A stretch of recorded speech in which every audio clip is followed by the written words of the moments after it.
Hello everyone, আসসালামু আলাইকুম সবাইকে। আমরা আজকে ইন্টিগ্রেশনের লেকচার ওয়ানে মেইনলি বেসিক ইন্টিগ্রেশন, যে জিনিসগুলো আমাদের ইন্টিগ্রেশনের একদম শুরুতেই জানা দরকার সেই ব্যাপারগুলো দেখব। একই সাথে কয়েকটি ছোটখাটো প্রবলেম হচ্ছে আমরা আজকে সলভ করব।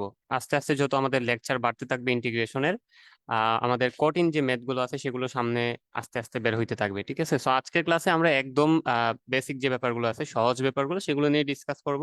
তাছাড়া কয়েকটি ম্যাথমেটিক্যাল প্রবলেমও সলভ করার চেষ্টা করব। সো আজকের লেকচার শুরু করতেছি। প্রথমত আমাদের যে বিষয়টা সম্পর্কে জানতে হবে সেটি হচ্ছে যে এই ইন্টিগ্রেশন কথাটা কার সাথে রিলেটেড, বা যুগজীকরণ কথাটা কার সাথে রিলেটেড। সো দেখতেই পাচ্ছ এখানে লেখা আছে যে অন্তরীকরণের বিপরীত প্রক্রিয়া। তো আমি আশা করতেছি যেহেতু তোমরা এই লেকচারটি দেখতেছো, তার মানে অবশ্যই অন্তরীকরণ যে চ্যাপ্টারটা আছে এর আগের চ্যাপ্টার, চ্যাপ্টার 9, সেই ডিফারেন্সিয়েশন বা অন্তরীকরণ চ্যাপ্টারটা তোমরা অলরেডি পড়ে এসেছো। সো অন্তরীকরণে আমরা যে কাজগুলা করতাম তার ঠিক উল্টো কাজ হচ্ছে আমরা ইন্টিগ্রেশনে এসে করব বা যুগজীকরণে করব। তোমাদের নিশ্চয় জানা আছে যে অন্তরীকরণ মানে হচ্ছে আমরা একটা বড় জিনিসকে ভেঙে ছোট ছোট জিনিসে কনভার্ট করি। আর যুগজীকরণ কথাটা হচ্ছে আমাদের এই ইন্টিগ্রেশন কথাটার একদম উল্টা। কি করব, এখানে অনেকগুলো ছোট ছোট জিনিস দেওয়া থাকবে, সেগুলোকে একসাথে করে আমরা বড় কিছু তৈরি করব। ঠিক আছে, সো অন্তরীকরণে যেটা করতে হয় পার্ট পার্ট বা ছোট ছোট অংশে বিভক্ত করতে হয়।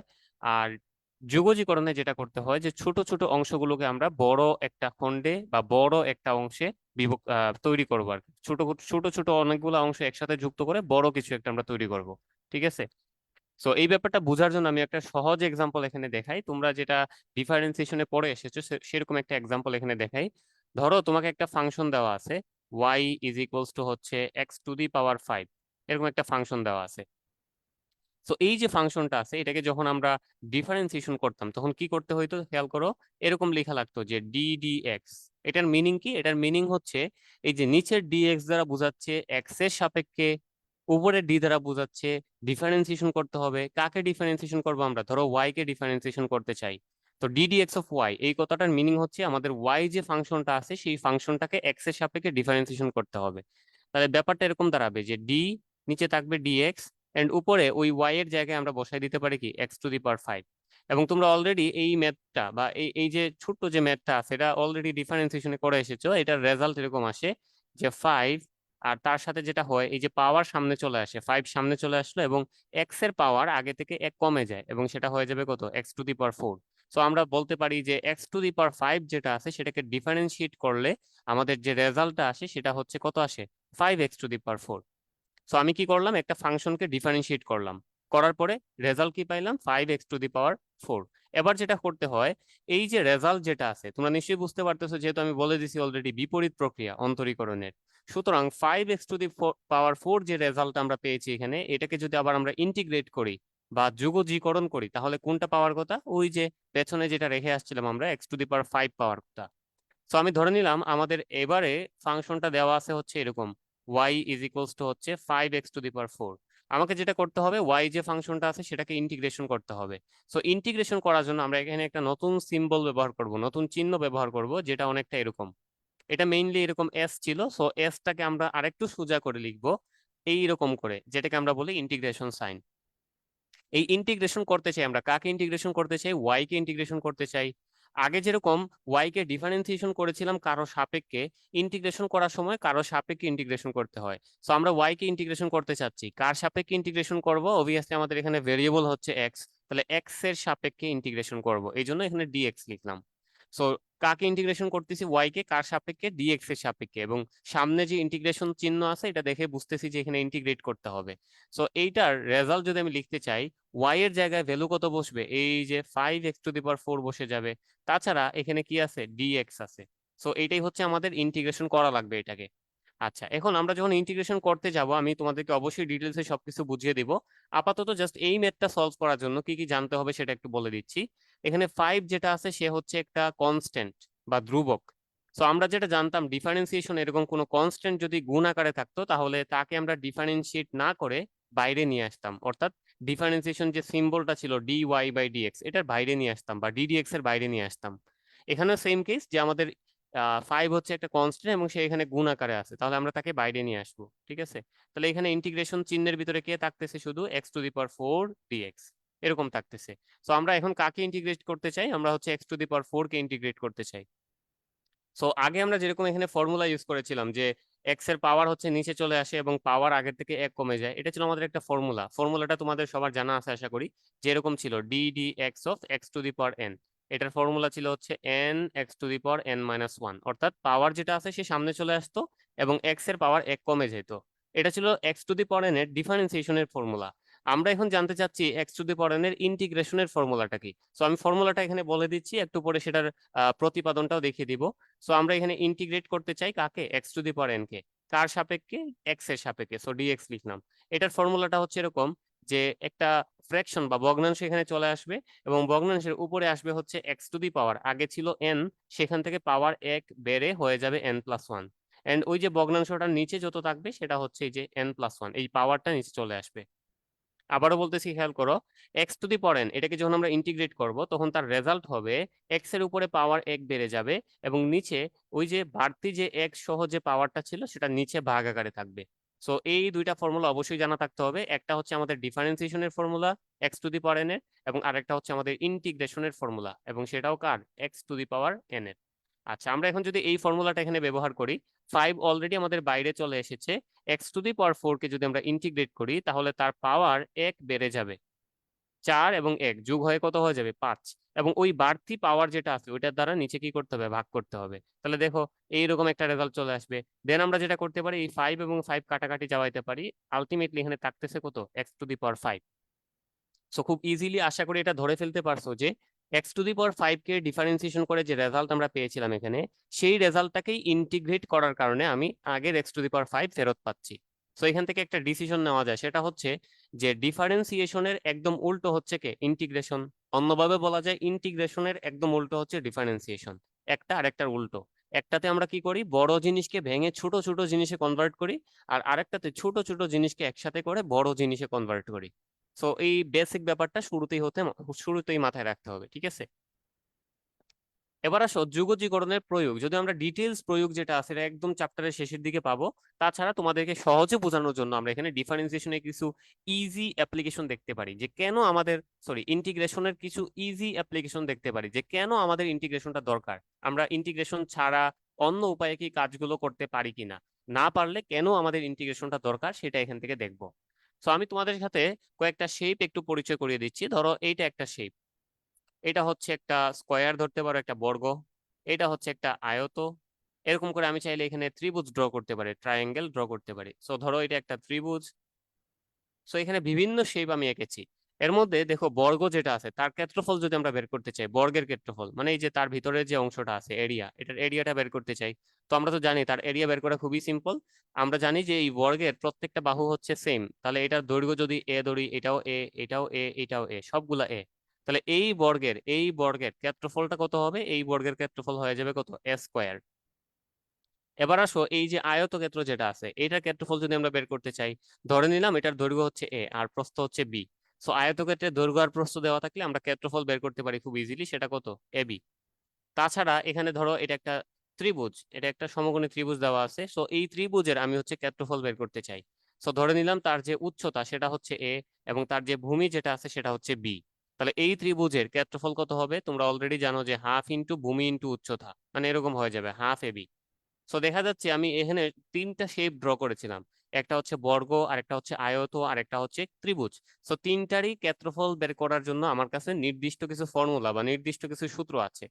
তাছাড়া আমি চাইলে এখানে ট্রাপিজিয়াম ড্র করতে পারতাম, চাইলে আমি এখানে সমকোণী ত্রিভুজ না নিয়ে এখানে সমবাহু ত্রিভুজ নিয়ে আসতে পারতাম, বা হচ্ছে সমদ্বিবাহু ত্রিভুজ নিয়ে আসতে পারতাম। এরকম যতগুলো নির্দিষ্ট শেপ আছে আমাদের আমাদের খুবই পরিচিত যে নির্দিষ্ট শেপ গুলো আছে, সবার ক্ষেত্রফল বের করার ফর্মুলা আমাদের জানা আছে। কিন্তু আমি যদি এখানে একটা এবড়ো তেবড়ো একটা হচ্ছে বিষম শেপ নিয়ে আসি যেটার ক্ষেত্রফল নির্ণয় আমাদের পক্ষে পসিবল না, এরকম আমি একটা শেপ ধরো নিয়ে আসলাম। আমি এটাকে চিন্তা করতেছি হচ্ছে এক্স অক্ষ, এন্ড ধরো হচ্ছে এটা আছে ওয়াই অক্ষ। আমি এখানে নতুন করে একটা শেপ ড্র করতেছি যেই শেপটা একটু বাঁকা, মানে নর্মাল কোনো আদর্শ শেপের সাথে মিলবে না, এইরকম মনে করো একটু ঢেউ খেলানো, ঠিক আছে। আমি চাচ্ছি কি করতে, আমি চাচ্ছি হচ্ছে এইটার আন্ডারে যেইটুকু ক্ষেত্রফল তৈরি হয়েছে সেইটার ভ্যালু বের করতে। মানে আমার ধারণাটা বা আমার হচ্ছে চাওয়াটা হচ্ছে যে এইটুকুর আন্ডারে যতটুকু ক্ষেত্রফল তৈরি হয়েছে সবটুকু ক্ষেত্রফলের ভ্যালু বের করা, ঠিক আছে। এখন খেয়াল করো, এই যে আমাদের যে ক্ষেত্রটা এখানে তৈরি হয়েছে, এই ক্ষেত্রটা কি সুষম? আগের মতো কি এরকম কোনো নির্দিষ্ট সূত্র এখানে আমরা ব্যবহার করতে পারবো? পারবো না। সো এই যে ঝামেলাটা বা এই যে সীমাবদ্ধতা, এই সীমাবদ্ধতা কাটানোর জন্য আমাদেরকে কার সহায়তা নিতে হবে? ইন্টিগ্রেশনের সহায়তা নিতে হবে। সো কিভাবে এই কাজটা করতে হয় খেয়াল করো, মানে কিভাবে আমরা এইটার ক্ষেত্রফলটা বের করতে পারি। ওকে, সো আমি এটা একটু মুছে দিচ্ছি, এটা একটু মুছে দিচ্ছি। ওকে, আমরা হচ্ছে কি করতে চাই, আমরা এটার ক্ষেত্রফলটা বের করতে চাই। আমি শেপটাকে আবার একটু ড্র করে নিচ্ছি, মনে করো এইটা হচ্ছে আমাদের সেই শেপটা ছিল, ঠিক আছে।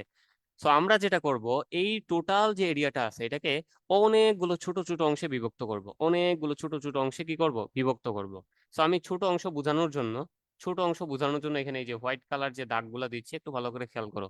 এই যে দেখো, এটাকে আমি প্রথমে একটা ছোট্ট অংশে বিভক্ত করলাম, ছোট্ট, যদিও আরো ছোট করা লাগবে, কিন্তু এখানে তোমাদের বোঝার সুবিধার্থে এটাকে আর ছোট করা পসিবল হচ্ছে না। তো যতটুকু করা পসিবল আমি করলাম। ওকে, এবার যেটা করব, এখানে আরো ছোট ছোট বিভক্ত তৈরি খণ্ড তৈরি করব, আরো একটা ছোট খণ্ড তৈরি করব, আরো একটা ছোট খণ্ড তৈরি করব, এরকম করে আমি এটাকে অনেকগুলো ছোট ছোট খণ্ডে বিভক্ত করব। এতে সুবিধাটা কি খেয়াল করো, এটা করার কারণে আমার লাভটা কি। দেখো, যখন আমি এই জিনিসটাকে, এই যে শেপটা যেটা অনেক এবড়ো তেবড়ো বা একটু এলোমেলো শেপ ছিল, সেটাকে যখন আমি অনেক ছোট অংশে বিভক্ত করতেছি, তখন তার যে প্রস্থটা আছে, প্রস্থ, প্রস্থ বলতে আমি এইটুকু বোঝাচ্ছি, এইটা অথবা এইটা অথবা এইটা, এই যে প্রস্থগুলো আছে, প্রস্থগুলা কিন্তু অলমোস্ট জিরোর কাছাকাছি চলে যাচ্ছে, যেহেতু আমি তাকে অনেক ছোট ছোট অংশে বিভক্ত করতেছি। সুতরাং তার যে প্রস্থটা আছে, সেই প্রস্থটা কি হয়ে যাচ্ছে, প্রস্থ হচ্ছে প্রায় শূন্যের কাছাকাছি চলে যাচ্ছে। তো দেখা যাবে যে সবগুলার প্রস্থ তখন সেম হবে নাকি ভিন্ন হবে, সবগুলার প্রস্থ তখন সেম হবে নাকি ভিন্ন হবে, অলমোস্ট কাছাকাছি চলে যাবে, মানে সবগুলার প্রস্থ মোটামুটি সিমিলার হয়ে যাবে, ঠিক আছে। আমি যেটা করতে চাই, আমি পুরোটার ক্ষেত্রফল বের করতে চাই। তো আমি যদি একসাথে পুরোটার ক্ষেত্রফল বের করতে চাই, সেক্ষেত্রে আমার ক্ষেত্রফল বের করাটা একটু টাফ হয়ে যাচ্ছিল, কারণ এখানে আমি নির্দিষ্ট কোনো সূত্র অ্যাপ্লাই করতে পারতেছিলাম না।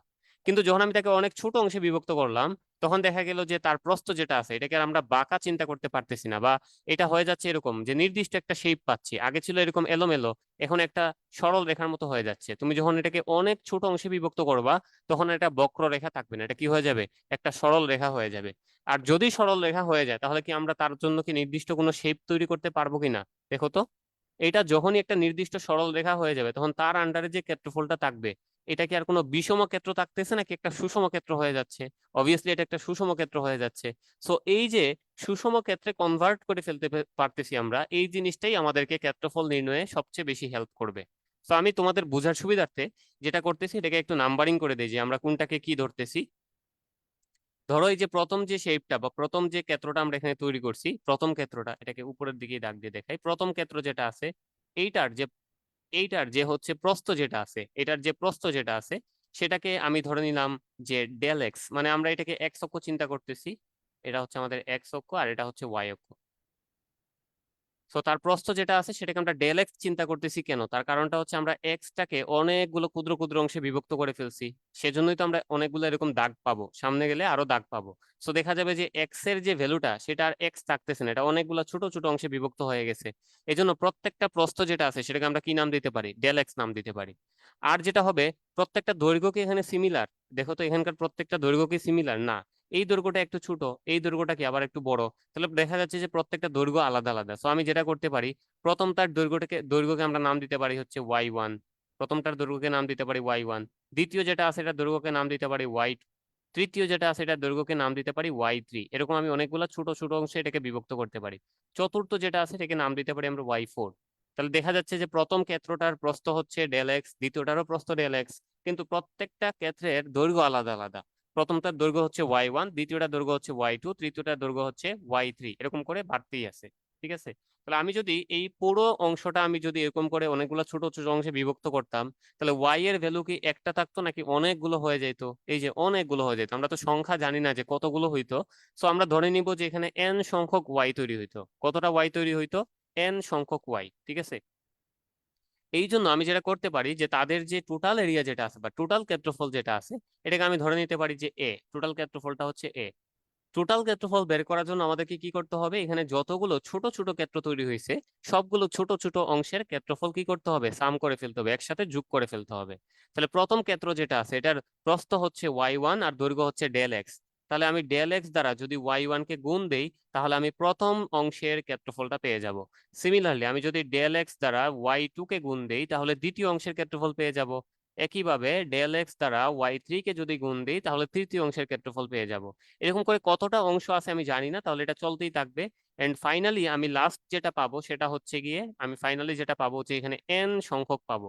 আমি লাস্টেরটাতে গিয়ে পাবো কি, ডেল এক্সই থাকবে দৈর্ঘ্য, তার দৈর্ঘ্যটা ডেল এক্সই থাকবে কিন্তু সরি প্রস্থটা ডেল এক্সই থাকবে কিন্তু দৈর্ঘ্য যেটা সেটা হয়ে যাবে কত, yn। দেখো আমি সিরিয়ালি কিন্তু এই এই জিনিসগুলো এখানে লিখতে চাচ্ছিলাম যে প্রথমটার দৈর্ঘ্য হচ্ছে y1, পরেরটাতে y2, পরেরটাতে y3, এরকম করে চলতেই আছে। লাস্টের গড় যেটা পাবো আমরা সেটাতে গিয়ে পাবো কত, yn। কিন্তু সবগুলার প্রস্থ similar, del X del X del X. So আমি যদি এরকম করে সবগুলো একসাথে করে যোগ করি তাহলে ফাইনালি আমি যেটা পেয়ে যাব সেটা হচ্ছে পুরো ক্ষেত্রটার ক্ষেত্রফল পেয়ে যাব। পুরো ক্ষেত্রটার কি হবে, ক্ষেত্রফলটা পেয়ে যাব।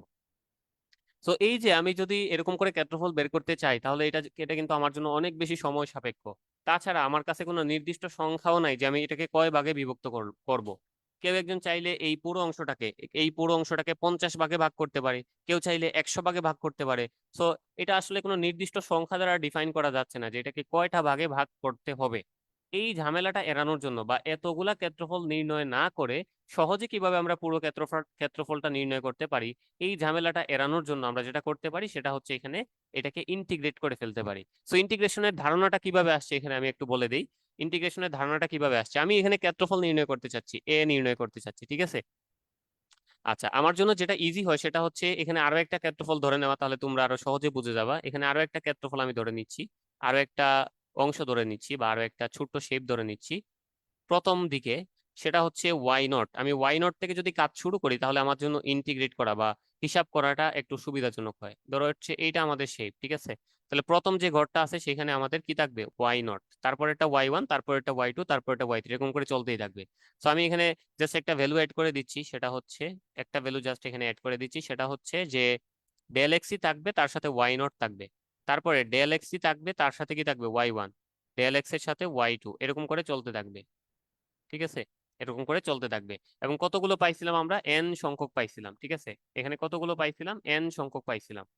সো আমরা যেটা করব এখানে, যেহেতু জিরো থেকে স্টার্ট করছি, আমরা এখানে n সংখ্যক না নিয়ে আমরা যেটা করব n-1 সংখ্যক হচ্ছে কনসিডার করব। কতগুলো ক্ষেত্র আমাদের কাছে আছে, n-1 সংখ্যক। যেহেতু জিরো থেকে স্টার্ট করছি, আগে যেটা করছিলাম 1 থেকে স্টার্ট করছিলাম, এই জন্য কত দিকে শেষ করছিলাম, n এ গিয়ে শেষ করছিলাম। তো এবার জিরো থেকে স্টার্ট করছি মানে এক গড় পেছন থেকে স্টার্ট করছি। ভালো করে খেয়াল করো, আগে যেটা করছিলাম স্টার্টিং ভ্যালুটা ছিল জিরো আর এন্ডিং ভ্যালুটা কত ছিল, n। এবার আমি জিরো থেকে মানে আগে যেটা করছিলাম 1 থেকে স্টার্ট করছিলাম, সরি 1 থেকে স্টার্ট করছিলাম। সো 1 থেকে স্টার্ট করার কারণে আমার শেষ যে ভ্যালুটা সেটা কত ছিল, n। এবার আমি 1 থেকে স্টার্ট না করে একটু পেছন থেকে আরেক ঘর পেছন থেকে স্টার্ট করলাম, জিরো থেকে স্টার্ট করলাম, তাহলে আমাদের শেষ ভ্যালুটা কত হবে, n-1, অর্থাৎ n এ গিয়ে না গিয়ে পৌঁছিয়ে কি করবে, তার এক ঘর আগে শেষ হয়ে যাবে। এখানে আমি সেম কাজটাই করেছি যে জিরো থেকে স্টার্ট করে আমি হচ্ছে n-1 পর্যন্ত এটাকে নিয়েছি, ঠিক আছে। সো এই এতগুলা ভ্যালু ক্যালকুলেশন করা আমাদের জন্য খুবই টাফ। এই জন্য আমরা যেটা করতে পারি এটাকে হচ্ছে ওই যে ধরো হচ্ছে সামেশন করে ফেলতে পারি, একসাথে যোগ করে ফেলতে পারি। সো এটা করার জন্য আমি যেটা করব, সেটা হচ্ছে আমাদের এখানে একটা লিমিট আমরা দেখতে পাচ্ছি বা আমাদের স্টার্টিং ভ্যালু আমরা দেখতে পাচ্ছি কত, স্টার্টিং ভ্যালু হচ্ছে জিরো। আমি এটাকে একটু বক্স করে দিচ্ছি। আমরা কিন্তু উপরেরটা নিয়ে কাজ করতেছি না, আমরা নিচেরটা নিয়ে কাজ করতেছি। তো আমাদের স্টার্টিং ভ্যালু বা আমাদের শুরুর যে লিমিট সেটা হচ্ছে জিরো, আর শেষ লিমিট যেটা আছে সেটা কত, n-1। শুরুর লিমিটটা হচ্ছে জিরো আর শেষ লিমিটটা হচ্ছে কত, n-1। তো আমি এটাকে লিমিট আকারে যদি লিখতে চাই, সেটা হবে এরকম যে a ইজ ইকুয়ালস টু, আমি প্রথমত এটাকে সাম আকারে লিখতেছি। দেখো তোমরা 19 এরকম সামেশন চিহ্ন পড়ে আসছো, সামেশন আমরা কাকে সামেশন করতে চাই, আমরা হচ্ছে এই ধরনের যতগুলা ভ্যালু আছে, একটা আছে, দুইটা আছে, তিনটা আছে, এরকম অনেকগুলো আছে, এরকম যতগুলো ভ্যালু আছে সবগুলো ভ্যালুকে আমরা সাম করতে চাই। সো কতগুলো ভ্যালু আছে, আমরা অলরেডি ধরে নিছি যে n-1 সংখ্যক ভ্যালু আছে। তো আমি এটাকে এই যে 0, 1, 2 নির্দিষ্ট সংখ্যা না দিয়ে একটা কমন লেটার এখানে ইউজ করতে পারি। ধরে নিলাম যে এখানে i সংখ্যক ভ্যালু আছে এবং i এর ভ্যালু আমরা দেখতেছি কত থেকে স্টার্ট হচ্ছে, জিরো থেকে, এবং শেষ হচ্ছে কত থেকে গিয়ে, n-1 এ গিয়ে। So i is equals to zero থেকে i is equals to n-1 পর্যন্ত আমরা এটাকে কি করব, সাম করব, যোগ করব, ঠিক আছে। এটাকে আমরা যোগ করব। এই জিনিসটাকেই আমরা এরকম সামেশন চিহ্ন দিয়ে না লিখে যেটা করতে পারি সেটা হচ্ছে সামেশন চিহ্নটাকে একটু লম্বা করে ওই যে ইন্টিগ্রেশন চিহ্নতে নিয়ে কনভার্ট করে দিব। এই যে দেখো আমাদের ইন্টিগ্রেশন চিহ্নতে আমরা কনভার্ট করে ফেললাম, ঠিক আছে? ইন্টিগ্রেশন চিহ্নতে কনভার্ট করে ফেললাম। কাকে ইন্টিগ্রেট করতে চাই আমরা? আমরা হচ্ছে ওয়াই ইন্টু এক্স এরকম কোন একটা রাশিকে ইন্টিগ্রেশন করতে চাই। সো এই যে ডেল্টা এক্স যেটা আছে এটাকে আমরা ডেল্টা এক্স লিখবো না, এটাকে আমরা লিখে ফেলবো কি ডিএক্স। আর ওয়াই আই যেটা আছে এটার মানে কি, যে সবগুলো ওয়াই কে ইন্টিগ্রেশন করতে হবে, বা সবগুলো ওয়াই কে এখানে কি করতে হবে, যোগ করতে হবে। তো যোগ করা মানে ইন্টিগ্রেশন করা বা সামেশন করা। তাহলে আমরা ওয়াইটাকে সামনে লিখে ফেললাম। দেখো আমি এই সামেশন যে ব্যাপারটা ছিল বা সামেশন করে যে রেজাল্টটা পাইতাম, এখানে যদি আমি ইন্টিগ্রেশন করি, কাকে ইন্টিগ্রেশন করব? ওয়াই কে ইন্টিগ্রেশন যদি করি কার রেসপেক্টে, এক্স এর রেসপেক্টে যদি ইন্টিগ্রেশন করি, তাহলে আমি সেম রেজাল্টটাই পাবো। ঠিক আছে, আমি কি পাবো, সেম রেজাল্টটাই এখানে পাবো। ওকে, আমি প্রথম থেকে আবার এটাকে একটু রিক্যাপ করে দিচ্ছি, খেয়াল করো। এখানে আমাদের পুরো শেপটা ছিল একটা এলোমেলো শেপ, সেটাকে আমরা ক্ষেত্রফল বের করার জন্য কি করব, অনেকগুলো ছোট ছোট অংশে বিভক্ত করে ফেলবো। সো কতগুলো অংশ আছে আমরা জানি না, ধরে নিব যে আমাদের অংশ আছে এখানে এন টাইমস, ঠিক আছে, এন সংখ্যক। তাহলে প্রথম অংশটার ক্ষেত্রফল প্লাস দ্বিতীয় অংশটার ক্ষেত্রফল প্লাস তৃতীয় অংশটার ক্ষেত্রফল, এরকম করে অনেকগুলা ক্ষেত্রের ক্ষেত্রফল যদি আমরা একসাথে যোগ করি তাহলে আমরা টোটাল ক্ষেত্রফলটা পাবো। সো টোটাল ক্ষেত্রফল বের করার জন্য আমি সবগুলো এখানে যোগ আকারে লিখলাম। সো এই ব্যাপারটাকে আমরা চাইলে ওয়ান থেকে স্টার্ট করতে পারতাম। যদি ওয়ান থেকে স্টার্ট করতাম তাহলে আমাদের শেষ ভ্যালু কত হইতো, এন। আমরা ওয়ান থেকে স্টার্ট না করে যদি জিরো থেকে স্টার্ট করি, মানে এক গড় পেছন থেকে স্টার্ট করি, তাহলে আমাদের ফাইনাল যে ভ্যালুটা আসবে সেটা এন না হয়ে কত হয়ে যাবে, এন মাইনাস ওয়ান। সো এই জন্য জিরো থেকে স্টার্ট করে আমরা কত থেকে শেষ করেছি, এন মাইনাস ওয়ানে। এবং এই পুরো ব্যাপারটা আলাদা করে হিসাব করা আমাদের পক্ষে পসিবল না, বা অনেকটাই অসম্ভব। এই কাজটাকে সম্ভব করার জন্য আমরা এখানে একটা সামেশন চিহ্ন নিয়ে এসেছি। এবং কাকে আমরা সাম করতে চাই, এইরকম যতগুলা ভ্যালু আছে, অর্থাৎ এক্স আর ওয়াই গুণ আকারে যতগুলো ভ্যালু আছে, স্টার্টিং ভ্যালুটা কত হবে, জিরো, আর এন্ডিং ভ্যালুটা হবে এন মাইনাস ওয়ান। আর এই সামেশন চিহ্ন সহ যে রেজাল্টটা আছে এটাকে আমরা চাইলে ইন্টিগ্রেশন চিহ্ন আকারে লিখতে পারি। যখন ইন্টিগ্রেশন চিহ্ন দিব তখন আমাদের এরকম লিমিট চাইলে দিতে পারি, যদি আমাদের নির্দিষ্ট যুগজ হয়। আমরা একটু পরে নির্দিষ্ট আর অনির্দিষ্ট যুগজ কি সেটার মধ্যে পার্থক্য শিখবো। সো লিমিটটা তখন এখানে উপরে আর নিচে দেওয়া থাকবে। আর তাছাড়া আমরা কাকে ইন্টিগ্রেট করবো, এখানে ওয়াই কে, কার রেসপেক্টে, এক্স এর রেসপেক্টে, এই জন্য এখানে ডিএক্স লেখা আছে। ঠিক আছে, তো এইটাই হচ্ছে আমাদের ইন্টিগ্রেশনের একদম বেসিক ধারণা, যে কেন আমরা ইন্টিগ্রেশন করতে চাই। তার কারণটা হচ্ছে যে আমাদের যখন বিষম শেপ থাকবে বা সুষম নয় এরকম শেপ থাকবে, সেইগুলোর ক্ষেত্রফল যাতে আমরা ইজিলি নির্ণয় করতে পারি। ঠিক আছে, যাতে এগুলোর ক্ষেত্রফল আমরা ইজিলি নির্ণয় করতে পারি।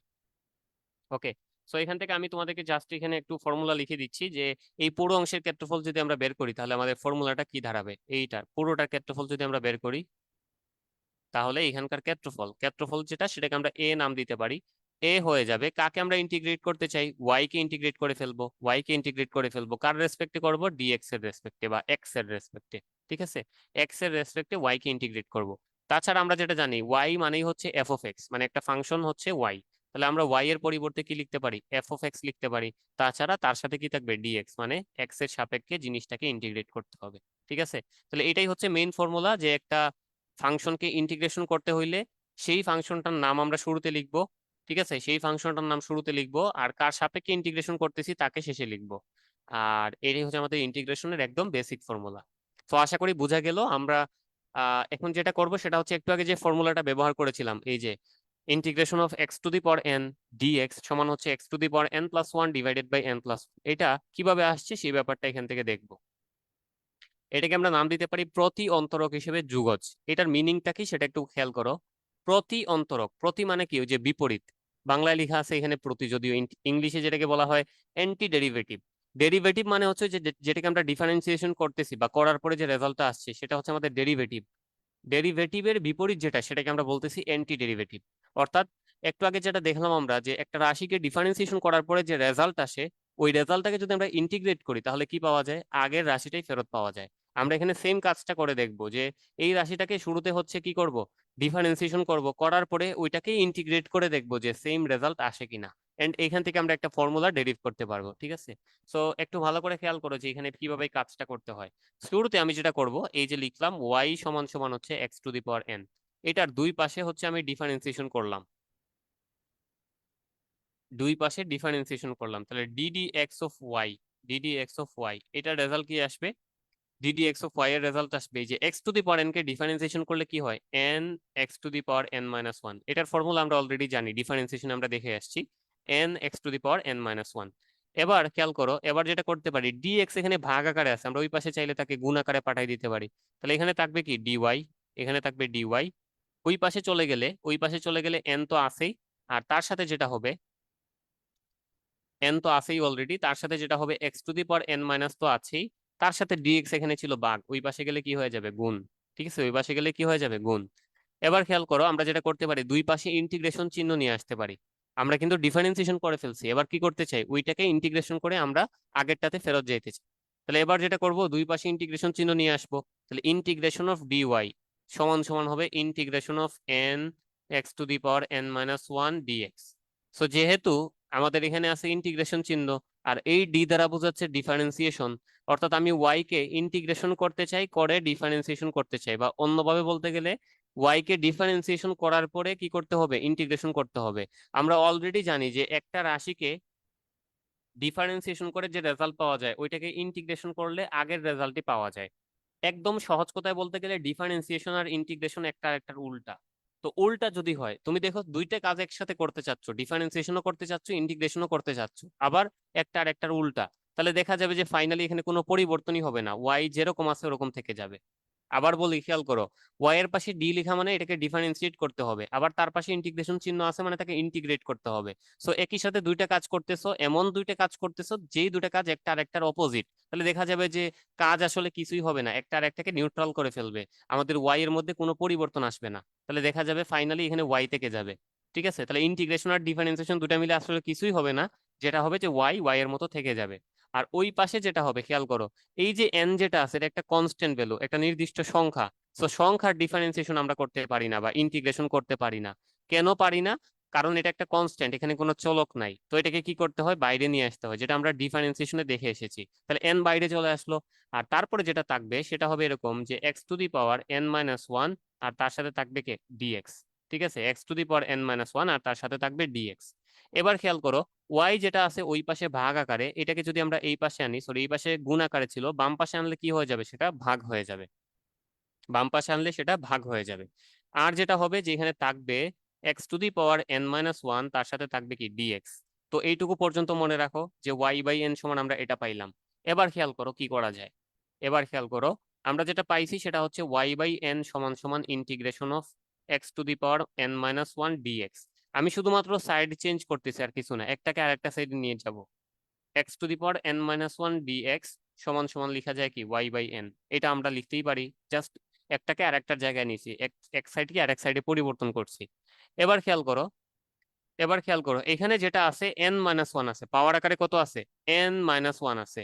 এই জায়গাতে কি আছে, ওয়াই এর নিচে শুধু এন আছে, ওয়াই এর নিচে কি আছে, শুধু এন আছে। ঠিক আছে, ওয়াই এর নিচে শুধু এন আছে। আচ্ছা, এই মানটা আমরা একটু রিপ্লেস করে দিই, তাহলে আমাদের জন্য ইজি হয়। দেখো, ওয়াই এর ভ্যালু কত আছে দেওয়া, ওয়াই এর ভ্যালুই হচ্ছে x to the power n, y এর ভ্যালুই কত, x to the power N.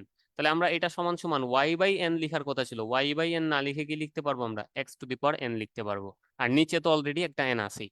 ওকে, এবার খেয়াল করো, আমাদের এইখানে সবগুলাতে দেখো এন মাইনাস ওয়ান আছে, কোনোটাতে কোনোটাতে এন আছে, কোনোটাতে এন আছে।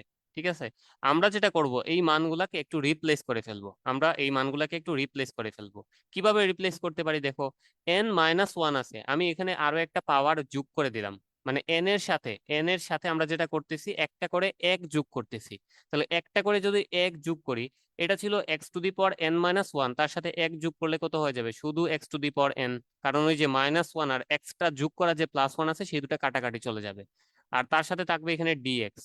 এই পাশে খেয়াল করো, এক্স টু দি পাওয়ার ছিল শুধু এন, কিন্তু শুধু এন থাকা যাবে না, তার সাথে কত যোগ করতে হবে, এন, ওয়ান যোগ করতে হবে, কারণ আমরা বাম পাশে ওয়ান যোগ করে এসেছি। সিমিলারলি এখানে নিচে শুধু এন আছে, শুধু এন থাকা যাবে না, তার সাথে ওয়ান যোগ করতে হবে, কারণ আমরা সব জায়গাতে ওয়ান যোগ করতেছি। তো পুরো সমীকরণের মধ্যে যত জায়গায় এন ছিল তত জায়গায় আমরা এন ওয়ান যোগ করে ফেলছি। এই ব্যাপারটা ভালো করে বোঝার জন্য, বা এটা যদি কনফিউজিং মনে হয়, তাহলে এখানে আমি লিখে দিচ্ছি লেট। আমরা ধরে নিচ্ছি যে আমাদের এন মাইনাস ওয়ান যেটা আছে, সেটা হচ্ছে ধরে নাও। আচ্ছা, এন মাইনাস ওয়ান যেটা আছে, আমি এখানে আগে থেকে একটু কালারটা চেঞ্জ করে দেখি, না হলে তোমাদের বুঝতে ইজি হবে, কঠিন হবে। এখানে খেয়াল করো, আমরা যে লাইনে পরিবর্তন শুরু করছিলাম সেই লাইনের এন গুলা কি কালার ছিল, হোয়াইট কালার, আর পরিবর্তন করার পরে যে এন গুলো আসছে সেগুলো কি কালার হয়ে গেছে, সেগুলো হয়ে গেছে আমাদের ইয়েলো কালার। তাহলে আমি মনে করতেছি, ধরো এই যে ধরো আমাদের পরিবর্তন করার পূর্বে যে এনটা আছে সেটা হচ্ছে হোয়াইট কালার এন, সেটা হচ্ছে হোয়াইট কালার এন, তার থেকে 1 মাইনাস করার পরে যে রেজাল্টটা আমরা পাবো, তার থেকে 1 মাইনাস করার পরে যে রেজাল্টটা আমরা পাবো সেটা হচ্ছে মনে করো আমাদের ইয়েলো কালার এন। তাহলে সাইড চেঞ্জ করলে কি আসে দেখো তো, yellow colour N, yellow colour N plus 1, yellow colour N plus 1 সমান সমান কি চলে আসে, white colour N. Yellow colour N plus 1 সমান সমান কি চলে আসে, হোয়াইট কালার এন। অর্থাৎ হোয়াইট কালার এন সমান সমান আমরা লিখতে পারি ইয়েলো কালার এন প্লাস 1। বোঝা গেল কিনা? আগের যে ভ্যালুটা ছিল সেটা হচ্ছে হোয়াইট, আর নতুন যে ভ্যালুটা আমরা পাচ্ছি সেটা হচ্ছে ইয়েলো। তো আমরা যেটা করলাম, আগের ভ্যালুটা সমান রাখতে গিয়ে নতুনটার সাথে কি করতে হবে, এক যোগ করতে হবে। সো এইভাবেও মনে রাখতে পারো যে আমরা ধরে নিছি এখানে n-1 সমান n, আর যাতে কনফিউজড না হও সেজন্য আমি ভিন্ন কালার দিয়ে সেটা দেখাই দিলাম। আর সহজ ভাষায় যদি বলি, এত কিছু লাগবে না আমাদের। এই যে এই লাইনে আসার পরে যত জায়গায় n রিলেটেড টার্ম আছে, যত জায়গায় n রিলেটেড টার্ম আছে তত জায়গায় আমরা এক যোগ করে দিব। তাহলে এখানে x to the power n minus one ছিল, এটাকে এক যোগ করার কারণে x to the power N হয়ে গেল। এখানে x to the power N ছিল, এক যোগ করার কারণে x to the power N plus one হয়ে গেল। এর নিচে শুধু এন ছিল, তার সাথে এক যোগ করার কারণে এন প্লাস ওয়ান হয়ে গেল। ঠিক আছে? সো দেখো এইটাই আমাদের সেই কাঙ্ক্ষিত ফর্মুলা। আমরা কিন্তু এখানে ইন্টিগ্রেশনের নতুন একটা ফর্মুলা ডেরাইভ করে ফেলছি, সেটা হচ্ছে integration of x to the power N d x, অর্থাৎ এক্স এর সাপেক্ষে x to the power n এর ইন্টিগ্রেশন হচ্ছে x to the power N plus one divided by N plus one. অর্থাৎ এক্স এর উপরে পাওয়ার এক বৃদ্ধি পাবে, এবং বৃদ্ধিপ্রাপ্ত ওই পাওয়ারটা দ্বারাই নিচে কি করতে হবে, ভাগ করতে হবে। আমরা যেমনটা শুরুর একটা স্লাইডে এই সূত্রটা ব্যবহার করে আসছি যে integration of x to the power N dx সমান সমান লেখা যায় x to the power N plus one divided by N plus one. So আশা করি এই রেজাল্টটা মনে রাখবে, এবং এইটাই আমাদের বেশি বেশি কাজে লাগবে, এই কোয়েশনটা আমাদের সব থেকে বেশি কাজে লাগবে। সো এখান থেকে যেটা বোঝানোর চেষ্টা করলাম সেটি হচ্ছে যে আমরা ইন্টিগ্রেশনকে অ্যান্টি ডেরিভেটিভ হিসেবে চিন্তা করতে পারি, বা প্রতি অন্তরক বা অন্তরীকরণের অপোজিট হিসেবে চিন্তা করতে পারি, উল্টা হিসেবে চিন্তা করতে পারি। ঠিক আছে? এবার আসো যুগজীকরণ ধ্রুবক সম্পর্কে কিছু কথাবার্তা বলা যাক, যেটাকে আমরা প্রকাশ করি নর্মালি সি দ্বারা। যুগজীকরণ ধ্রুবক বা ইন্টিগ্রেশন কনস্ট্যান্ট যেটা আছে, বা ইন্টিগ্রাল কনস্ট্যান্ট যেটা আছে, সেটা হচ্ছে সি। তো এই সি আসলে কি বোঝায়, বা এটা কখন অ্যাপ্লাই করা লাগে, ব্যবহার করা লাগে, কখন করা লাগে না, না করলে অসুবিধা কি, সেই ব্যাপারগুলো এখান থেকে দেখার চেষ্টা করি। আমি ধরে নিলাম একটা ফাংশন আমাদের কাছে দেওয়া আছে, ধরে নাও যে ওয়াই সমান সমান হচ্ছে 2x² প্লাস 3, এটা একটা ফাংশন। তোমাকে বললো যে এটাকে ডিফারেন্সিয়েট করো, তাহলে তুমি এটাকে ডিফারেন্সিয়েট করলা dy/dx বা ddx(y). এটার রেজাল্ট কত আসবে বুঝতেই পারতেছো, 2 সামনে চলে আসবে, তাহলে এটা হয়ে যাবে 4x। আর 3 এর যে ডিফারেন্সিয়েশন সেটা কত হয়ে যাবে, 0, কারণ এটা পুরোটা একটা কনস্ট্যান্ট। অর্থাৎ এখান থেকে তোমার রেজাল্ট থাকবে শুধু কি 4x। আমরা যেটা জানি যে একটা ফাংশনকে ডিফারেন্সিয়েশন করে যে রেজাল্ট পাওয়া যায়, ওইটাকে ইন্টিগ্রেশন করে কি পাওয়ার কথা, আগের রেজাল্টটাই ফেরত পাওয়ার কথা। তাহলে আমরা 4x কে এবার ইন্টিগ্রেট করব, ইন্টিগ্রেশন অফ 4x, কার রেসপেক্টে, এক্স এর রেসপেক্টে। তাহলে আমরা যেটা জানি 4 এখানে কনস্ট্যান্ট, সে বাইরে চলে আসবে। তাহলে আমরা কাকে ইন্টিগ্রেট করব, আসলে এক্স কে ইন্টিগ্রেট করব, কার সাপেক্ষে, ডিএক্স বা এক্স এর সাপেক্ষে। সো এখানে এরকম থাকবে ইন্টিগ্রেশন অফ এক্স, এক্স এর উপরে পাওয়ার কত আছে, মনে মনে 1 আছে। তাহলে আমরা যেটা জানি যে পাওয়ার এক বেড়ে যাবে, 1 এর সাথে 1 বেড়ে গেলে কত হয়ে যাবে, 2 হয়ে যাবে। এবং বৃদ্ধিপ্রাপ্ত ওই পাওয়ার দ্বারা কি করতে হয়, ভাগ করতে হয়। সো এখানে রেজাল্ট যেটা থাকতেছে 2 দ্বারা, এটাকে যদি কাটাকাটি করি তাহলে এখানে 2 থাকবে। ফাইনাল রেজাল্ট হিসেবে কত থাকতেছে, 2x²। একটু ভালো ভালো করে এই দুটা বক্সের দিকে খেয়াল করো। আমাদের মেইন ফাংশনটা ছিল 2x² প্লাস 3, এইটাকে ডিফারেন্সিয়েশন করে যে রেজাল্ট আমরা পেয়েছি, ওই রেজাল্টটাকেই ইন্টিগ্রেট করার কারণে রেজাল্ট আসতেছে কত, 2x²। দেখো এখানে কিন্তু সাথে আরো একটা সংখ্যা আসার কথা ছিল, সেটা হচ্ছে +3, কিন্তু এটা আসে নাই। সো দেখা যায় অনেক সময় আমরা যখন ইন্টিগ্রেশন করি তখন ডিফারেন্সিয়েশন করে যে রেজাল্টটা পাওয়া যায়, ওইটাকে ইন্টিগ্রেশন করার পরে আগের রেজাল্টটা নাও আসতে পারে, সেখানে কোনো একটা সংখ্যা বা একটা কনস্ট্যান্ট বাদ পড়ে যাইতে পারে। যেমনটা এখানে 3 বাদ পড়ে গেছে, 3 আমরা পাই নাই ফেরত। এরকম করে বিভিন্ন কনস্ট্যান্ট বাদ পড়ে যাইতে পারে। এই ঝামেলাটা এড়ানোর জন্য আমরা সবসময় যেটা করি যে ইন্টিগ্রেশন করার পরে লাস্টে দিয়ে এরকম একটা +c লিখে দিই। যেমন আমি এই ইন্টিগ্রেশনটা যদি করি, ধরো আমি একটা নির্দিষ্ট ইন্টিগ্রেশন আমি করতে চাচ্ছি, ধরো integration of 2x² plus 3x, এটাকে আমি ইন্টিগ্রেট করতে চাচ্ছি 3x প্লাস 5, এরকম মনে করো আছে। সো এটাকে যখন ইন্টিগ্রেট করব আমি কার রেসপেক্টে করব, অবভিয়াসলি কার, কোনো একটা চলকের রেসপেক্টে করব। সো আমি ধরে নিলাম যে x এর রেসপেক্টে এটাকে ইন্টিগ্রেট করতে চাচ্ছি। তাহলে রেজাল্ট যেটা আসবে খেয়াল করো, এখানে কিন্তু সবগুলোর সামনে প্লাস আছে। সো আমি যেটা করব 2x² কে আলাদা করে ইন্টিগ্রেট করব x এর সাপেক্ষে, আবার 3x কে x এর সাপেক্ষে আলাদা করে ইন্টিগ্রেট করব, এবং 5 কে আলাদা করে x এর সাপেক্ষে ইন্টিগ্রেট করব। তাহলে রেজাল্ট আসবে এরকম, 2 বাইরে চলে যাবে, x² এর ইন্টিগ্রেশন কি হবে, x2 ছিল আগে পাওয়ার, সেটা ইন্টিগ্রেশন করার কারণে 2 এর সাথে আরো এক বেড়ে কত হয়ে যাবে, 3 হয়ে যাবে। এর নিচে থাকবে 3। তাছাড়া 3 বাইরে চলে আসবে, x এর পাওয়ার আগে মনে মনে এখানে 1 ছিল, তাহলে এখন 1 থেকে বেড়ে কি হয়ে যাবে 2, এন্ড নিচে 2 দ্বারা ভাগ হবে, প্লাস 5 যেটা আছে 5 এর সাথে তুমি মনে মনে চিন্তা করবা, 5 যেহেতু কনস্ট্যান্ট আকারে আছে, একা আছে, 5 এর সাথে মনে মনে চিন্তা করবা এরকম আছে x⁻0।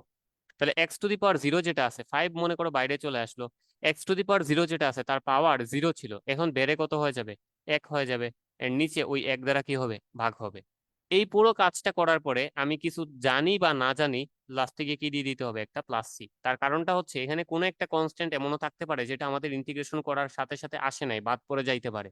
এই ঝামেলাটা এড়ানোর জন্য আমরা সব সময় ইন্টিগ্রেশন করার পরে লাস্টে গিয়ে রেজাল্টের সাথে কি দিয়ে দিব, একটা প্লাস সি দিয়ে দিব।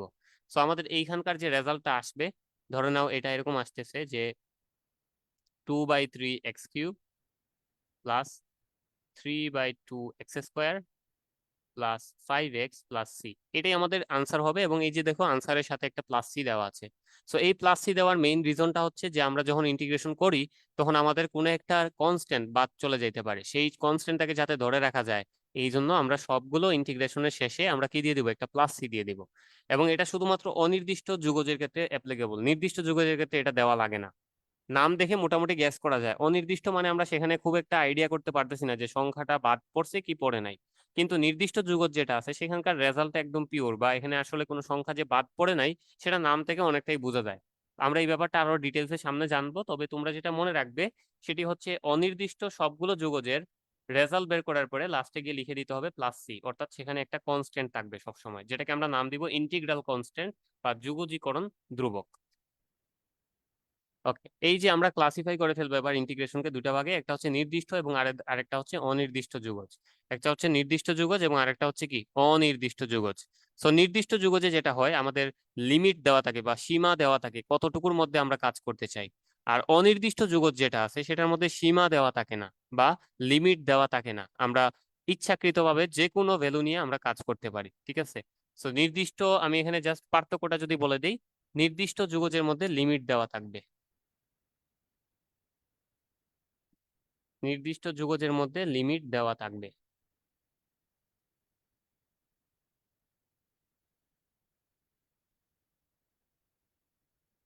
আর অনির্দিষ্ট যুগজের ক্ষেত্রে লিমিট বা সীমা দেওয়া থাকবে না।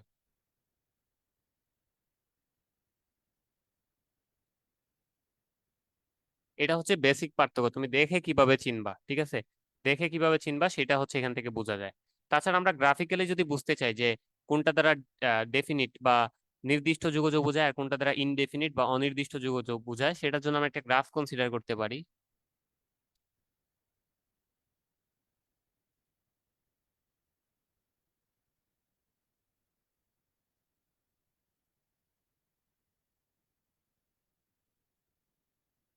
ওকে, এইটাতে আমরা আগের মতো একটা বক্ররেখা ধরে নিলাম যে এটা আমাদের সেই বক্ররেখাটা যেটার আমরা ইন্টিগ্রেট করতে চাই, ঠিক আছে, ইন্টিগ্রেট করতে চাই। সো এখানে মনে করো তোমাকে বলে দিল, এখানে মনে করো তোমাকে বলে দিল যে এইটুকু অংশের মধ্যে তুমি শুধু ক্ষেত্রফলটা বের করো, এই জায়গা থেকে এই জায়গা।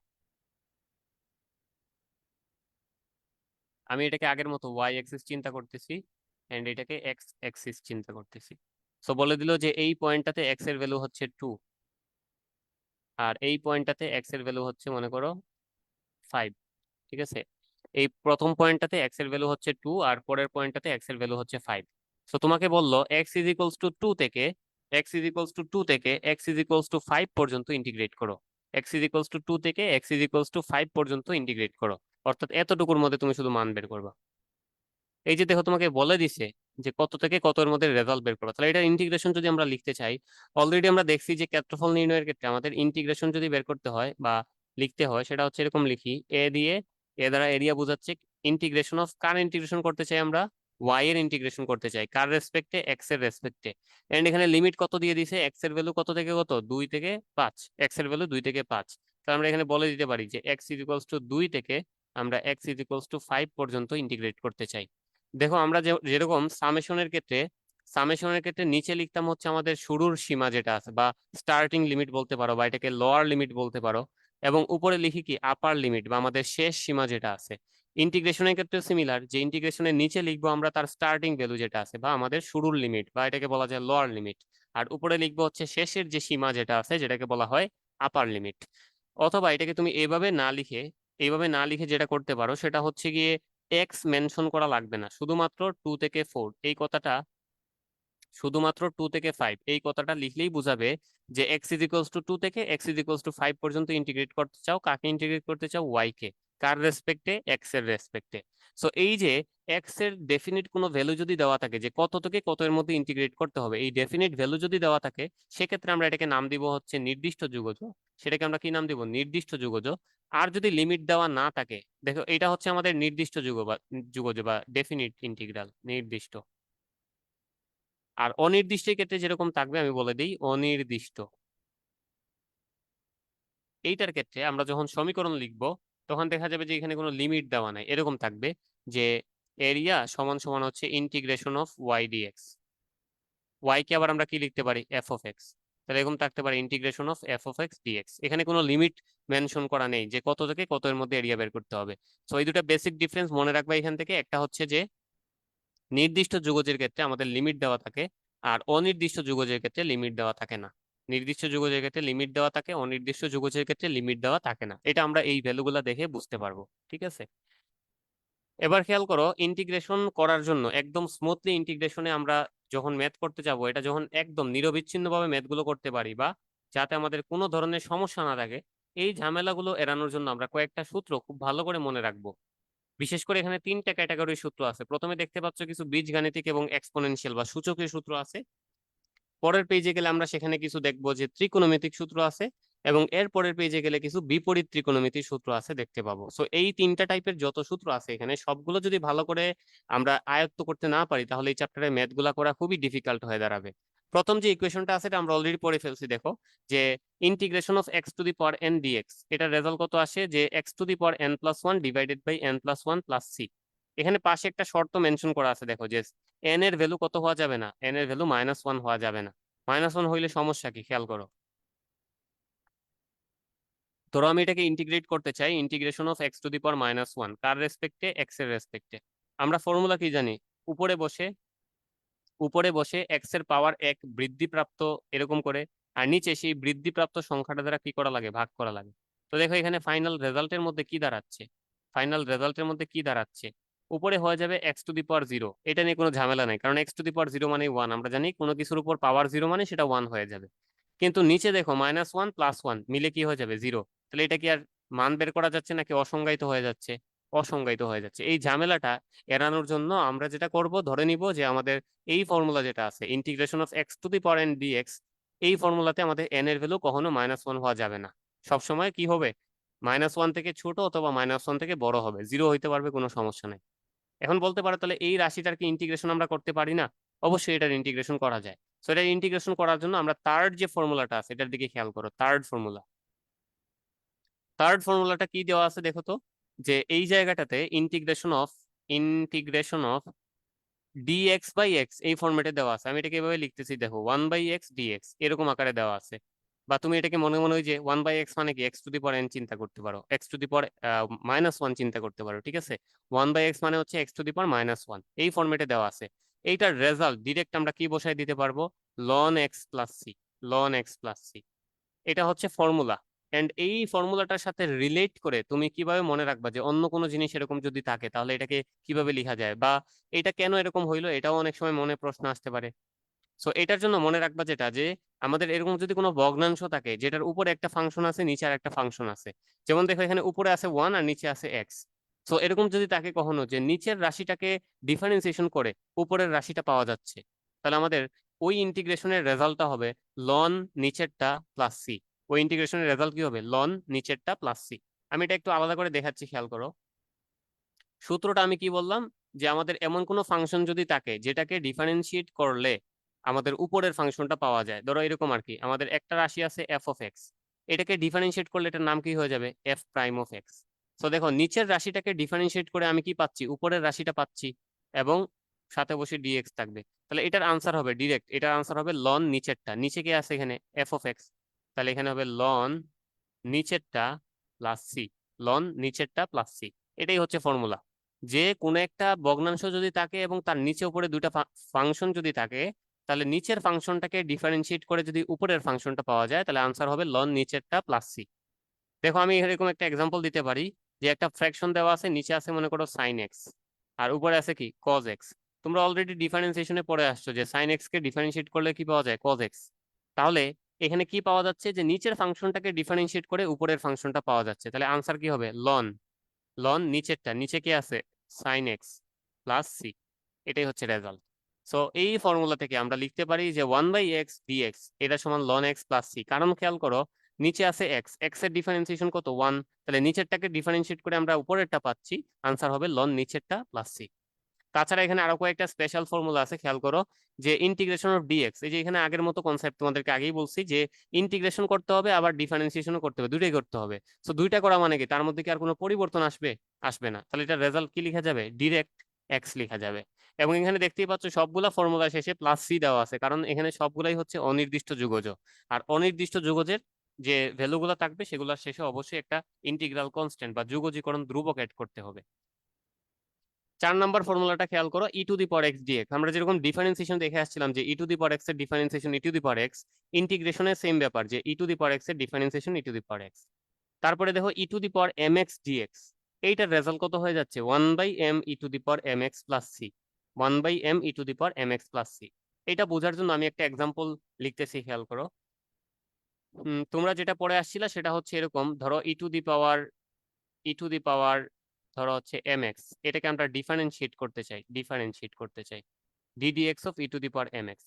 আমরা যেটা জানতাম যে এই পুরোটাকে আমরা e to the power x কল্পনা করে নেই, যদিও এটা ই টু দি পাওয়ার এক্স না, কারণ এক্স এর সাথে অন্য কোনো সংখ্যা আছে। এখানে আমরা চেইন রুল অ্যাপ্লাই করি, প্রথমে কি করতে হয়, এই পুরোটাকে ই টু দি পাওয়ার এক্স ধরে নিতে হয়। তাহলে ই টু দি পাওয়ার এক্স এর ডিফারেন্সিয়েশন কি, ই টু দি পাওয়ার এক্স। এখন খেয়াল করো, তুমি যেটাকে এক্স ধরে নিছিলা এটা কি আসলে এক্স, না ওইটা হচ্ছে এম এক্স। তাহলে এম এক্স এর ডিফারেন্সিয়েশন কি, সেটা হচ্ছে শুধু এম। তাহলে আমাদের d d x of e to the power m x, এটা রেজাল্ট কত আসতো, m e to the power m x. যারা ডিফারেন্সিয়েশন করে আসছো তাদের এটা নিয়ে, এটা বুঝতে কোনো পেইন হওয়ার কথা না। তাও আমি বলে দিলাম যে এটা কিভাবে আসছে। এই পুরোটাকে ই টু দি পাওয়ার এক্স চিন্তা করতে হয়, তাহলে ই টু দি পাওয়ার এক্স এর ডিফারেন্সিয়েশন হচ্ছে ই টু দি পাওয়ার এক্স। তারপরে আমি যেটাকে এক্স চিন্তা করছিলাম ওইটা কি এক্স, না ওইটা হচ্ছে এম এক্স। তাহলে এম এক্স এর ডিফারেন্সিয়েশন কত, এম এক্স এর ডিফারেন্সিয়েশন হচ্ছে শুধু এম, তাহলে ওই এমটা দ্বারা এখানে গুণ করতে হয়। এটা ছিল আমাদের চেইন রুল, যতক্ষণ না পর্যন্ত আমরা যেটাকে এক্স ধরে নেই ওইটা রিয়েলিটিতে এক্স হয় ততক্ষণ পর্যন্ত আমাদের কাজ করে যাইতে হয়। তাহলে এটা হচ্ছে ডিফারেন্সিয়েশন। এবার আমি ইন্টিগ্রেশনের ব্যাপারটা খেয়াল করাই, বা আরেকটা ডিফারেন্সিয়েশনের এক্সাম্পল নিতে পারি আমরা। ধরো হচ্ছে আরেকটা রাশি নেই, ডিডি এক্স ও সাইন 5x, এটা মনে করো আছে। আমরা মনে মনে ধরে নিই যেটা এটা আসলে সাইন এক্স। তাহলে সাইন এক্স এর ডিফারেন্সিয়েশন কত জানি আমরা, কজ এক্স। সাইন এক্স এর ডিফারেন্সিয়েশন কত, কজ এক্স। কিন্তু এখানে যেটাকে আমরা এক্স চিন্তা করছি ওটা কি এক্স নাকি 5x, ওটা হচ্ছে 5x। তাহলে 5x এর ডিফারেন্সিয়েশন কত, 5। তাহলে এই 5 দ্বারা এখানে মাল্টিপ্লাই বা গুণ করে দিতে হয়। সো এইটাই ছিল আমাদের চেইন রুল, যে ডিফারেন্সিয়েশন আমরা যাকে এক্স ধরে নেই ওইটা যদি এক্স না হয় তাহলে ওইটাকে আবার ডিফারেন্সিয়েশন করতে হয়, এবং করার পরে যে রেজাল্টটা আসে সেটা দ্বারা এখানে গুণ করতে হয়। তো মনে রাখবা ইন্টিগ্রেশনের ক্ষেত্রে ব্যাপারটা হচ্ছে একদমই উল্টো। এখানে যেটা করতে হইতো গুণ করতে হইতো, ইন্টিগ্রেশনের ক্ষেত্রে এখন কি করতে হবে, ভাগ করতে হবে। যেমন আমি দেখো পাশে ইন্টিগ্রেশন গুলো দেখাচ্ছি।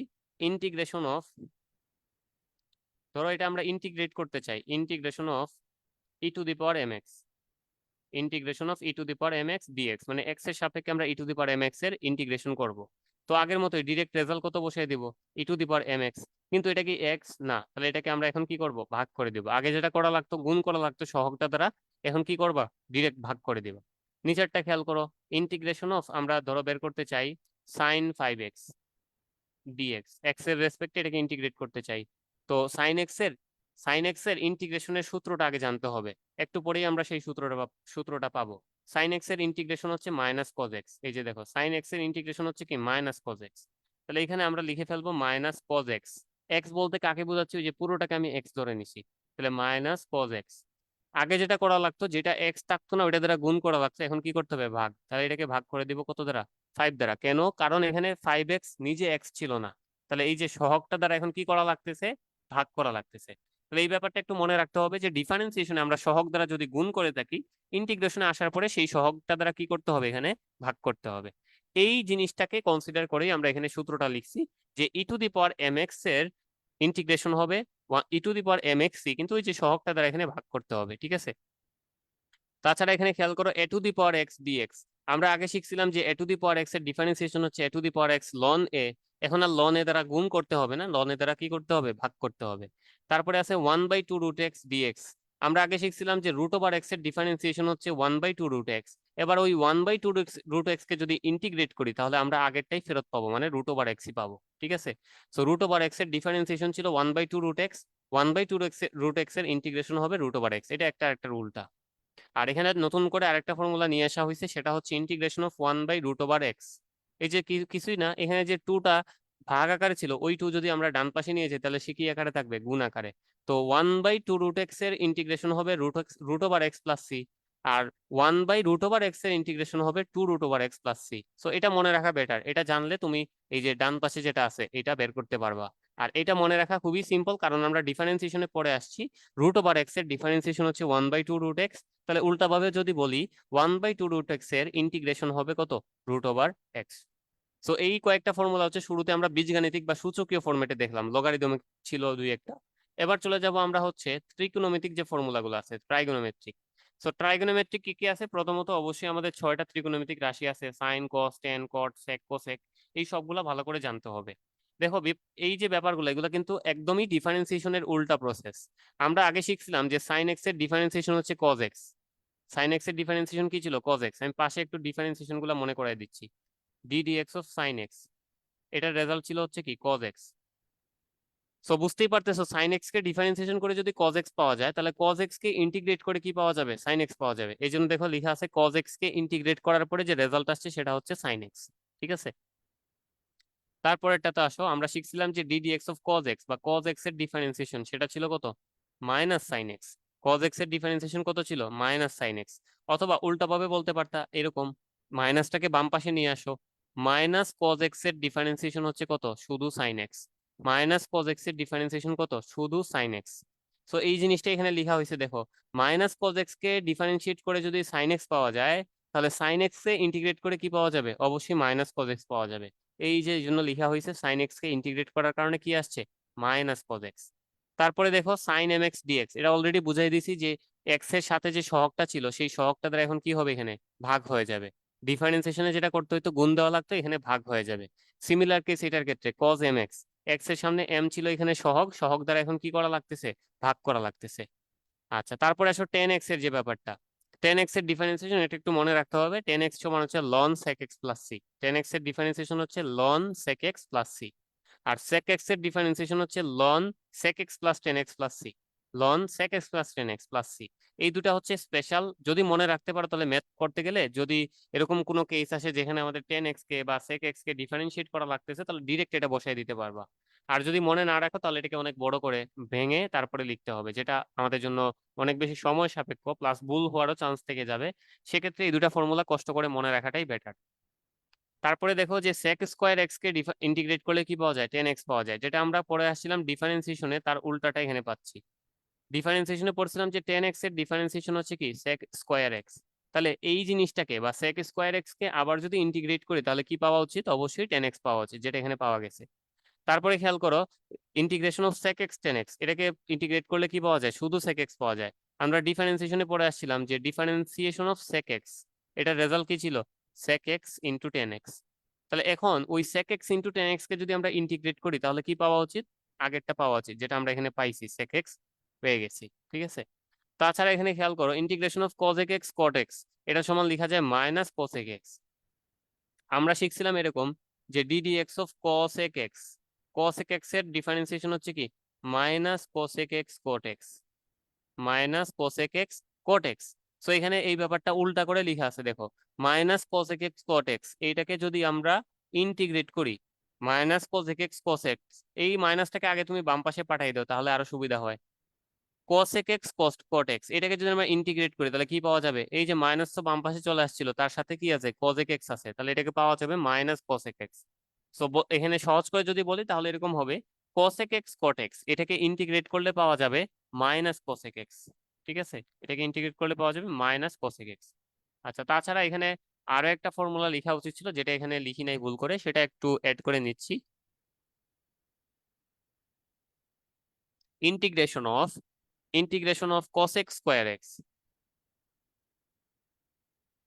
dx সমান সমান লেখা যায় হচ্ছে minus cot x, minus cot x plus c.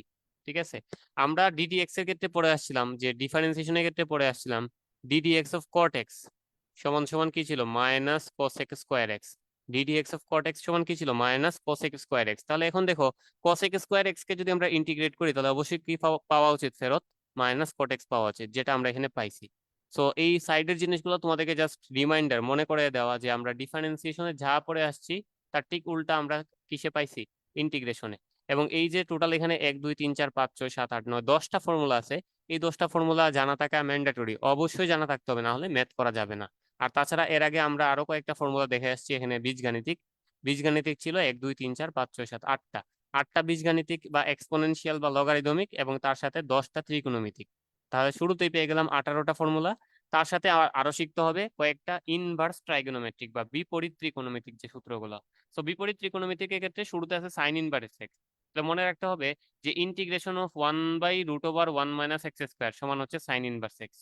ঠিক আছে, তোমরা এই পেপারটা আরো ভালো করে বুঝবা যারা হচ্ছে সেকেন্ড পেপারের বিপরীত ত্রিকোণমিতিটা পড়ে ফেলছো, সেখানে এরকম ফর্মুলা ডিরেক্ট দেওয়া ছিল যে sign inverse x, cause inverse x, এদের ফর্মুলা দেওয়া ছিল।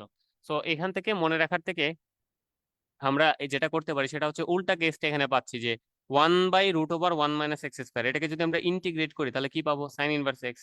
ওয়ান বাই, এই যে দেখো এইটার সামনে এইটা যে সংখ্যা বা যে রাশি এটা সেম রাশি, শুধুমাত্র সাইনের সামনে পজিটিভ চিহ্ন আছে আর কজের সামনে কি আছে, নেগেটিভ চিহ্ন। দুইটা সেম রাশি, দুইটাকে ইন্টিগ্রেট করলে একই রেজাল্ট আসার কথা, কিন্তু যদি যদি আমরা সাইন আকারে লিখতে চাই তাহলে আসবে পজিটিভ, আর যদি কজ আকারে লিখতে চাই তাহলে আসবে নেগেটিভ।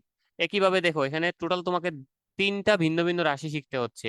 এইটা একটা রাশি যেটা দিয়ে তুমি সাইন কস দুটাই কভার করে ফেলতে পারতেছো, এইটা আরেকটা রাশি যেটা দিয়ে টেন কট দুটাই কভার করা যাচ্ছে, এইটা আরেকটা রাশি যেটা দিয়ে সেক কোসেক দুটাই কভার করা যাচ্ছে। ঠিক আছে, তাহলে এখানে আমরা শুরুতে যেটা দেখলাম সেটা হচ্ছে সাইন ইনভার্স এক্স আর কজ ইনভার্স এক্স এর ফর্মুলা দুটাই সেম, জাস্ট একটার সামনে প্লাস আর একটার সামনে মাইনাস বসবে। Similarly tan inverse x cot inverse x এর ফর্মুলা সেম, একটার সামনে প্লাস আর একটার সামনে মাইনাস বসবে। এন্ড সেক ইনভার্স এক্স আর কোসেক ইনভার্স এক্স এর ফর্মুলা সেম, শুধু হচ্ছে প্লাস মাইনাসের পার্থক্য। তাহলে এই 6টা ফর্মুলা, ভালো করে বলতে গেলে যে তিনটা ভিন্ন ভিন্ন রাশি আছে এখানে, এই রাশিগুলো অবশ্যই মনে রাখতে হবে, এবং কোনটার সামনে প্লাস বসে কোনটার সামনে মাইনাস বসে সেই ব্যাপারটাও ভালো করে মনে রাখতে হবে। আচ্ছা, এখানে যুগজীকরণের দুইটা ধর্ম লেখা আছে, যদিও এই দুইটা ধর্ম আমরা অলরেডি ইউজ করে ফেলছি।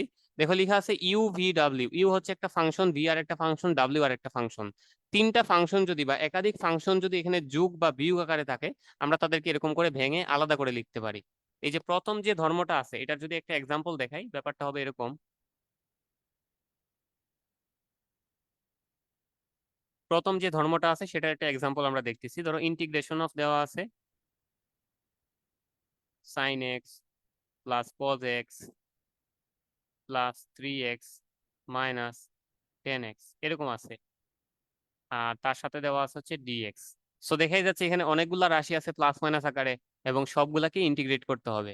সো সুবিধা করার জন্য আমরা যেটা করব, সবগুলা রাশিকে আলাদা করে ফেলবো। তাহলে এটাকে এভাবে লেখা যাবে, integration of sine x dx, মানে সবার সাথে ডিএক্স থাকবে, plus integration of cos x d x, plus integration of 3x d x, minus integration of 10x d x. মানে সবগুলোর সাথেই আমরা কি করতে পারি, ইন্টিগ্রেশন চিহ্ন ইউজ করতে পারি, একই সাথে প্লাস থাকলে সামনে প্লাস দিব, মাইনাস থাকলে সামনে মাইনাস দিব। এবার কি করতে হয়, আলাদা করে সবগুলোর ইন্টিগ্রেশন করে বসাই দেবো এখানে। সো সাইন এক্স এর ইন্টিগ্রেশন আমরা একটু আগে দেখে আসছি, minus cos x, plus cos x এর ইন্টিগ্রেশন হচ্ছে কত, শুধু সাইন এক্স। সাইন এক্স এর ইন্টিগ্রেশন হচ্ছে মাইনাস কজ এক্স এর ইন্টিগ্রেশন হচ্ছে শুধু সাইন এক্স। তারপরে আছে 3x, তো 3 কে বাইরে নিয়ে আসলাম। এক্স এর ইন্টিগ্রেশন আমরা যেটা জানি সেটা হচ্ছে পাওয়ার, এখানে মনে মনে 1 ছিল, এখন বেড়ে কত হয়ে যাবে 2, এবং নিচে ওই 2 দ্বারা ভাগ করতে হবে। তারপরে সূত্রের একটা মাইনাস আছে। তারপরে আছে 10x এর ইন্টিগ্রেশন। সো একটু আগে আমরা ফর্মুলা দেখে আসছি, 10x এর ইন্টিগ্রেশন হচ্ছে ln sec x plus c. এই যে 10x এর ইন্টিগ্রেশন হচ্ছে ln sec x plus c, তাহলে আমরা এই ফর্মুলাটা এখানে বসাই দেব, ln sec x plus c. So যেহেতু এটা ইনডিফিনিট বা অনির্দিষ্ট যুগত ছিল, এজন্য সবগুলা ইন্টিগ্রেশন ফর্মুলা বসানোর পরে ফাইনালি আমরা সাথে সি বসাই দিলাম। তাহলে এটাকে সুন্দর করে লিখলে এরকম হবে যে sine x minus cos x plus 3/2 x² minus ln sec x plus c, এটাই আমাদের আনসার। তাহলে দেখা গেল যেটা, যে এখানে অনেকগুলো রাশি ছিল একসাথে যোগ বিয়োগ আকারে, আমরা যেটা করতে পারলাম সবগুলো রাশিকে আলাদা করে প্লাস মাইনাস আকারে লিখতে পারছি, এবং সবার সাথে ইন্টিগ্রেশন চিহ্ন যেটা আছে সেটা ইউজ করতে পারছি। ঠিক আছে, এবার আসো সেকেন্ড যে ধর্ম যেটা আছে, যে c f of x d x. C মানে এখানে নির্দিষ্ট একটা কনস্ট্যান্ট বোঝাচ্ছে, সো কোন একটা ফাংশনের সাথে যদি কোনো একটা কনস্ট্যান্ট গুণ আকারে থাকে তাহলে আমরা সেটাকে বাইরে নিয়ে আসতে পারি, এই যে দেখো বাইরে চলে আসছে। এন্ড ইন্টিগ্রেশন করা লাগবে শুধুমাত্র ওই ভিতরের ফাংশনটাকে। তাহলে আমি একটা এক্সাম্পল যদি নেই, ধরো হচ্ছে এরকম ইন্টিগ্রেশন অফ, সিম্পল একটা এক্সাম্পল নিলাম 3x, এই যে একটু আগে আমরা এখানে যে কাজটা করে আসছি, ইন্টিগ্রেশন অফ 3x কার রেসপেক্টে, এক্স এর রেসপেক্টে। তাহলে যেটা করতে হয় শুরুতেই এই যে 3 যেটা আছে বা কনস্ট্যান্ট যে ভ্যালুটা আছে সেটাকে বাইরে নিয়ে আসতে হয়। তাহলে 3 বাইরে চলে আসবে। ইন্টিগ্রেশন অফ এক্স এর উপরে মনে মনে পাওয়ার 1 ছিল, এইটা এখন কি হয়ে যাবে 2। এর নিচে ওই 2 দ্বারা কি করতে হবে, ভাগ করতে হবে। আচ্ছা, সরি এখানে আর ইন্টিগ্রেশন চিহ্ন তো হবে না, এই যে মনে মনে 1 আছে। তাহলে এবার যেটা করতে হবে এক্স টু দি পাওয়ার 1, তাহলে এক্স এর পাওয়ার কি হবে, এক বেড়ে গিয়ে 2 হয়ে যাবে। এর নিচে ওই 2 দ্বারা ভাগ হবে, প্লাস কি দিয়ে দিতে হবে, সি। ইন্টিগ্রেশন যেহেতু করে ফেলছি সাথে হচ্ছে প্লাস সি বসাই দিতে হবে। তাহলে এখানকার রেজাল্ট চলে আসতেছে 3/2 x² প্লাস সি। সো এই দুইটা প্রশ্নের মধ্যে বা দুইটা ম্যাথের ক্ষেত্রে আমরা যেটা করলাম, যে দুইটা ধর্ম ব্যবহার করলাম। একটা হচ্ছে এখানে যদি একাধিক রাশি যোগ বিয়োগ আকারে থাকে তাহলে সবাইকে আলাদা করে লেখা যাবে। আর যদি কখনো কোনো একটা কনস্ট্যান্ট রাশি কোনো একটা ফাংশনের সাথে গুণ আকারে থাকে তাহলে সেই কনস্ট্যান্টটাকে বাইরে নিয়ে আসতে পারবো, এবং ইন্টিগ্রেশন করতে হবে শুধুমাত্র কাকে, ওই যে ফাংশন যেটা দেওয়া থাকবে সেটাকেই। ঠিক আছে। আচ্ছা, আমাদের আজকের ক্লাস এই পর্যন্তই থাকবে। নেক্সট দিন আমরা হচ্ছে টাইপ 1 থেকে শুরু করবো। আজকে কোনো ম্যাথ করা হয় নাই, বিশেষ করে শুধুমাত্র ইন্টিগ্রেশনের বেসিক ব্যাপারগুলো দেখেছি এবং কিভাবে ইন্টিগ্রেশনটা কাজে লাগাইতে পারি আমরা সেই ব্যাপারগুলো দেখলাম। নেক্সট দিন থেকে মেইনলি আমাদের ম্যাথমেটিক্যাল পোর্শন শুরু হয়ে যাবে। আমরা আস্তে আস্তে 10.1 বা 10A 10B 10C এগুলো হচ্ছে আস্তে আস্তে আগাইতে থাকবো। সো চেষ্টা করবো হচ্ছে প্রত্যেকটা ক্লাস ভালো করে নোট করে বুঝে মনে রাখার, এবং ইকুয়েশন গুলা বারবার আয়ত্ত করার জন্য ইকুয়েশন গুলা বারবার রিভাইজ দিতে হবে। ঠিক আছে, সবাই ভালো থাকো। আজকের ক্লাস এই পর্যন্তই। আল্লাহ হাফেজ।